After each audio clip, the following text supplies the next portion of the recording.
Welcome to this week's show of RTDNA. This week, we've gathered the recent buzz around the university, highlighting events such as the Nichols Sports, Colonel Q&A, news, and more. Colonel Q&A covers Women's History Month with this question: what woman inspires you? Let's take a look at what the people say. Nichols State men's basketball is headed to playoffs. They have a season. Joan of Arc. And just as a female figure in general, like, she's definitely one of the more like oddball ones, because like for her time she was definitely not supposed to be there, but she still was, and like even to the end she was still like super loyal. She's just a cool historical person, honestly. My mother, of course. You know, she's kind, she's always there for me, taught me a lot of things when I was young. Yeah, also my sister as well. Same deal. Love them both. I would have to say Beyonce. All the grammar she's on, all the things she's wrote, and in a good way and stuff like that. So she's pretty influential. I think she's great. I don't know, Lady Gaga. I like her music. She makes good music. That's all. Zendaya is the most beautiful and fantastic woman alive. Beyonce, yeah. Jennifer Hudson, yeah. Angela Bassett, yeah. Oh, can I say my mom? Yeah, my mom. She's a badass. She's the person that, like, you know, people say, like, can you have it all as a woman? Like, can you have a successful career and raise really good kids that, you know that you are there for them, and start your own business later in life and thrive? My mom did all that, and she's awesome. Oh my God. In a professional setting, oh my God. I don't know, I guess I'd say my wife, since I'm here, you know. This is her alma mater. She showed me where she came from, and now she's wrote a book. She works in the film industry. She works with Oscar-winning DPs, so I'm like, that's pretty badass to me. Influential, yeah. It's awesome, you killed it. You get brownie points. Probably Dylan Mulvaney. She's a trans woman on TikTok, and she goes saying like, "Oh, this is day whatever of me being a woman," and goes with her experiences and stuff of being a woman. So yeah, I would say her. I would say Lizzo, honestly. I mean, she's so empowering with the body positivity movement. She's just an icon. I love her. A woman that I find influential, I would say, is Viola Davis. Mainly because I'm watching How to Get Away with Murder, but I still think that she's super influential because she plays like this strong role, especially as a black woman in today's society. So I like Princess Diana too, but she got murdered by the royal family, for anyone that doesn't know that. It's true. Selena Gomez. Why? I just think everything she's gone through, like with getting diagnosed with her disease and everything, and keeping like a positive view on life. It's very especially just how society is today. Nichols basketball is heading off to playoffs this week. Here's Philip Landry with the scoop. Nichols State men's basketball is headed to playoffs. They have a season record of 15-14 and 11-7 in league play. It's been a good year. A lot of ups and downs, as are most seasons, as you would imagine. The team faced a lot of adversity during the season, but one problem really plagued them. We've dealt with a lot of injuries, even now toward the end of the year, just different guys kind of getting banged up. And, that's been a challenge for us. The team is headed to the conference tournament in Lake Charles, and Coach Clonch is feeling confident. I'm just proud of how this group continues to show up and respond every single day. And I think that's why we have a good chance to go win the tournament. The players aren't sure who they will be playing next in the tournament, but they will be ready for them. We're scouted for each and every team. We prepare for each team that comes our way in the next 3 games. Winning the conference tournament isn't the ultimate goal. We want to play in the NCAA tournament. And in order to do that, we have to win the conference tournament. The conference will be held this Sunday through Thursday in Lake Charles. Reporting for KNSU-TV, I'm Philip Landry. Buster, this week we covered Cocaine Bear. Cocaine Bear was released February 24th in theaters, budgeting at $30 million and receiving around $32 million. Directed by Elizabeth Banks, she shows the perspective of different groups of people venturing into the forest of Georgia. It was called the Chattahoochee River National Recreation Area, and the film opens up with a coked-out Andrew C. Thornton, head drug smuggler of the company. He self-piloted a plane and dropped 40 bags filled with cocaine into the wilderness. As the story developed, the audience watches the bear ingest large amounts of cocaine and go on a rampage with anything in its way. I see Cocaine Bear in the Home Theater. That's exactly what you would expect in the movie called Cocaine Bear. I mean, it's a bear that does cocaine and, you know, kills people. It's pretty funny, and I enjoyed it. I just wanted something fun. Like, I didn't expect it to be like an Oscar-winning film. I just wanted it to be something enjoyable, and that's what it was. So I was satisfied. I'm gonna compare it to Scream, not because that I think that they're the same movie, but like Scream has a lot of comedy in it, but it's definitely a horror movie. I feel like Cocaine Bear tries to kind of do that, but it does more comedy than it does horror. But there's definitely some horror elements in there. A lot of it was kind of just like gore, so like it's like limbs getting like eaten off and stuff like that. It's like gross humor in a way, where it's like it's so disgusting that it makes you laugh, kind of thing. And there were some funny jokes here and there. Some of the characters have some funny lines, but yeah, it was mostly with the violence and the gore that it was kind of funny. Out of 10? That's a good 7. I give it a 7.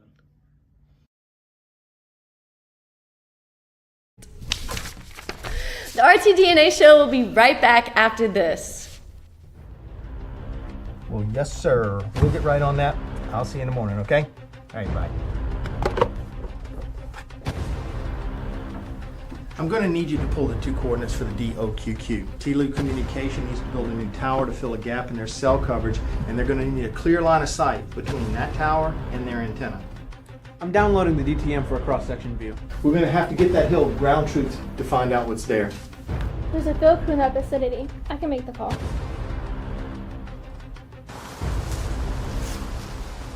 Here, what do you need? We have a mature pine plantation about 60 feet tall. There's a clear line of sight at 175 feet and above. That's how tall they'll need to build. All right, looks good. Print it off. All right, here's the information on the hill we were looking at. It seems perfect for your new tower. We'll start construction immediately. Thanks for getting this so quickly. In the past, we'd have to wait weeks. You gotta love modern geomatics. More like geo magic.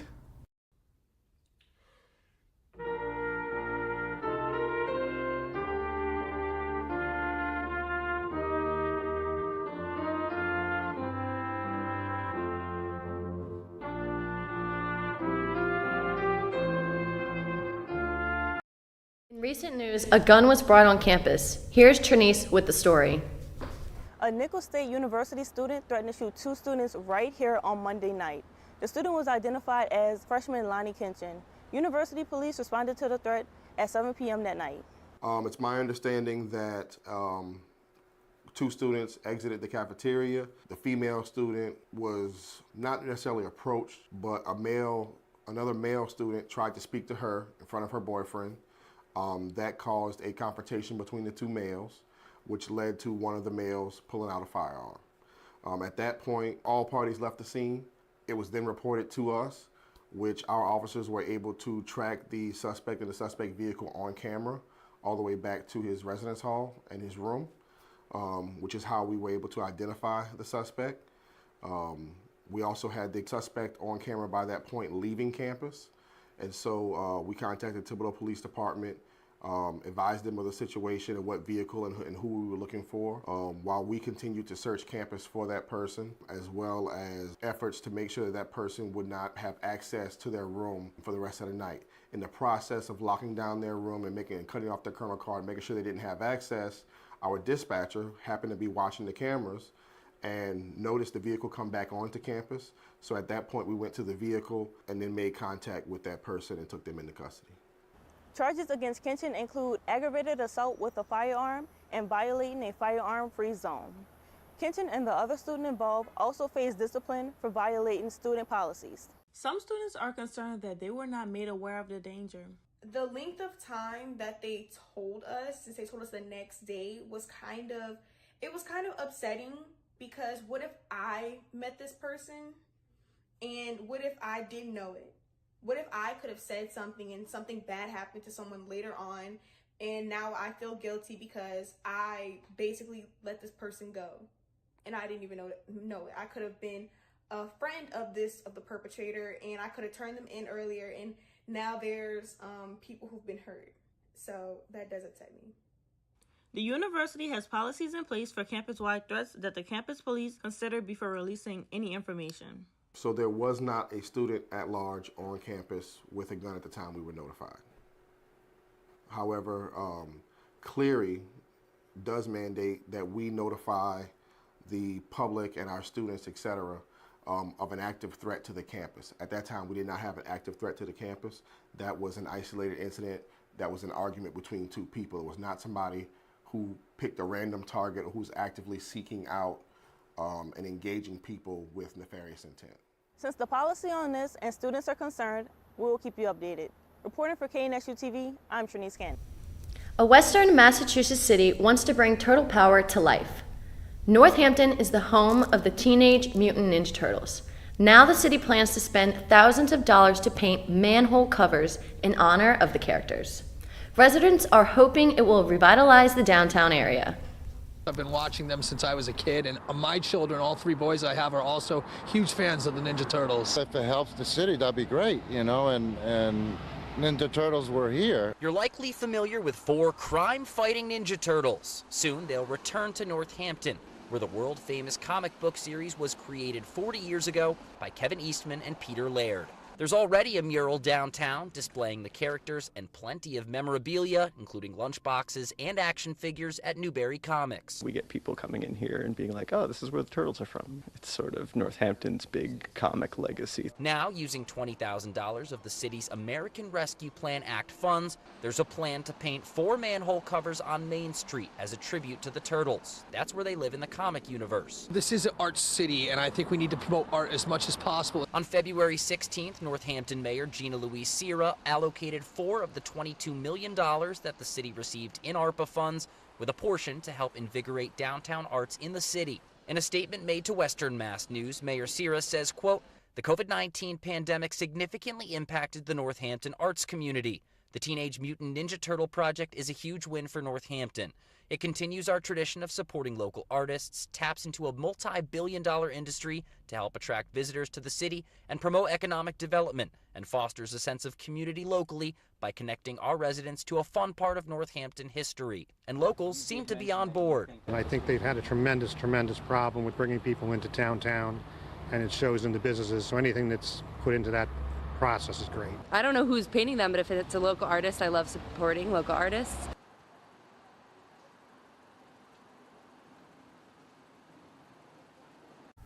Nintendo's fans' favorite player of Palmer's will be hitting the big screen a little sooner than expected. Universal has decided to release the Super Mario Bros. 2 days earlier than originally announced. The studio says that the new animated film will debut in North America on Wednesday, April 5th, instead of April 7th.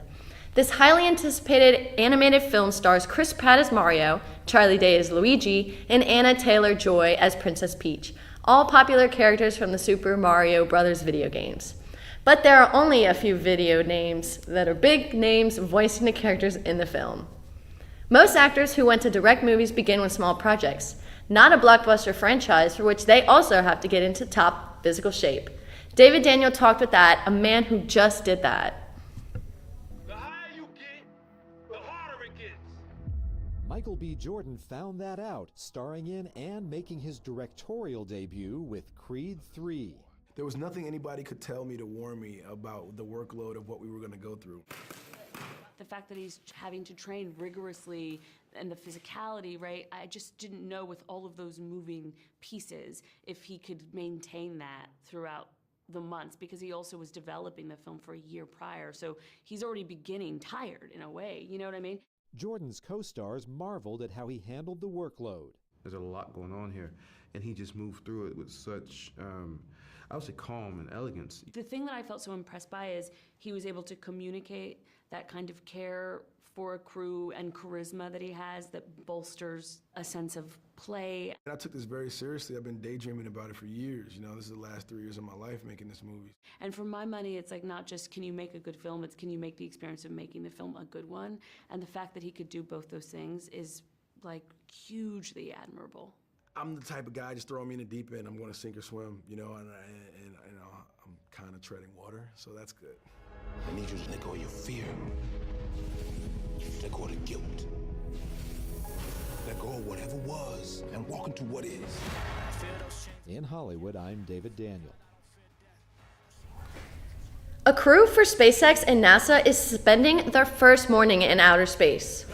The company and the space agency launched their latest mission with the Crew 16 to the International Space Station Thursday. The rocket blasted off from the Kennedy Space Station in Florida.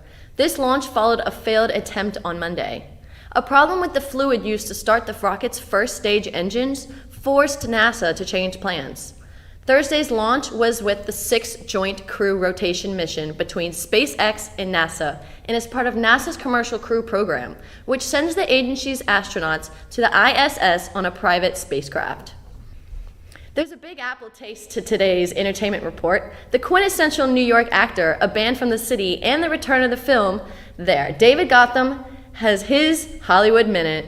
You gotta stay at it, you gotta stick to it. Robert De Niro is still trying new things. The two-time Oscar winner, who'll turn 80 in August, is set for his first lead role in a TV series. De Niro has joined the cast of the conspiracy thriller Day Zero.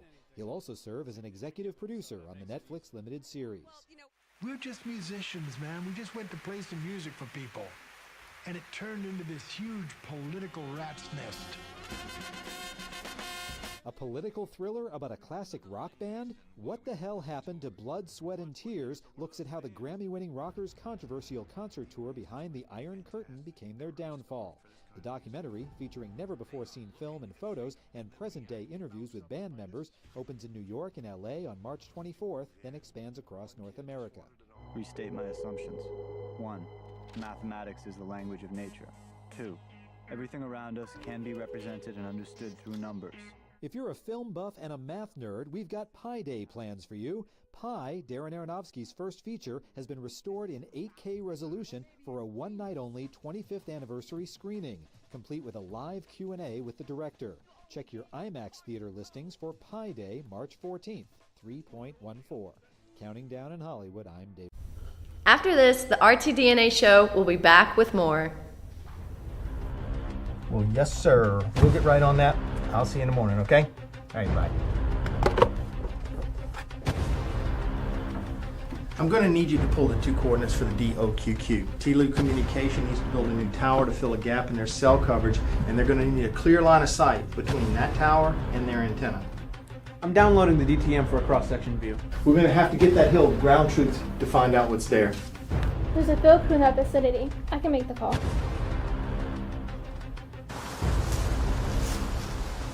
Okay, what do you need? We have a mature pine plantation about 60 feet tall. There's a clear line of sight at 175 feet and above. That's how tall they'll need to build. All right, looks good. Print it off. All right, here's the information on the hill we were looking at. It seems perfect for your new tower. We'll start construction immediately. Thanks for getting this so quickly. In the past, we'd have to wait weeks. Well, you gotta love modern geomatics. More like geo-magic.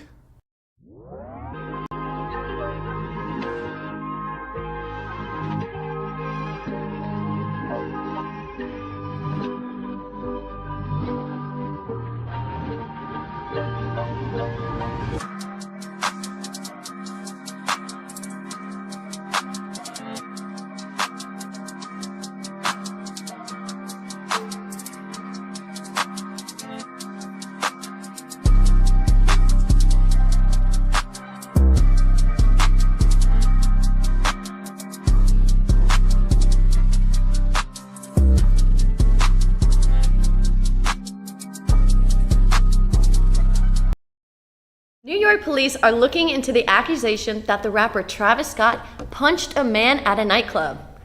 Police said that they got a call around 3:30 a.m. Wednesday that two men argued and one hit the other. A law enforcement source tells CNN the person who was allegedly hit is a sound engineer who claims $12,000 worth of damage to his equipment. Scott's attorney says he is cooperating with the NYPD and is misunderstanding that it might be blown out of proportion. No charges have been filed, and Scott is said to be cooperating with the investigators. The rapper is currently facing multiple lawsuits related to the Stampede incident during his performance at the Astroworld Festival in Houston that left 10 people dead.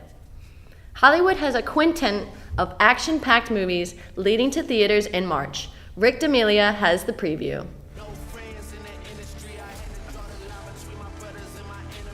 My Michael B. Jordan steps back in the ring and behind the camera to star in and direct Creed 3. The bell rings March 3rd. This is Commander Mills. My ship was hit by an undocumented asteroid. Adam Driver crash lands on an unfamiliar world populated by prehistoric creatures in 65. The fight to survive begins March 10th. Hey, Billy Batson and his super-powered siblings are back in Shazam! Fury of the Gods. The sequel to the 2019 DC movie flies into theaters March 17th. I'm going to need a gun. Welcome back, Mr. Wick. Keanu Reeves returns as the well-dressed assassin in John Wick Chapter 4. The contract goes out March 24th. We're thieves, but we help the wrong person steal the wrong thing and unleash the greatest evil the world has ever known. Chris Pine and Michelle Rodriguez will need to make critical roles during their adventure in Dungeons & Dragons Honor Among Thieves. The game begins March 31st. Getting an extra-large popcorn in Hollywood, I'm Rick Damagella. Ford has applied for a patent technology that lets vehicles repossess themselves. If owners ignore warnings about missed payments, the system starts with disabling features such as GPS, air conditioning, cruise control, and the radio. It could emit irritating sounds when the driver is there. Next, it could lock the owners out. If the owner still doesn't act, the vehicle may drive itself to a spot for a tow truck to pick it up and to impound it to a repossession agency, a lending institution. And if the repossession costs more than the vehicle is worth, it could just drive itself right to the junkyard. We've heard all about the buzz. This one isn't in it. Hi guys, we're waiting for a short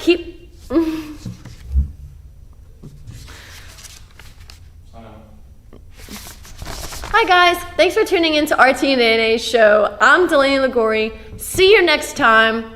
Hope you enjoyed.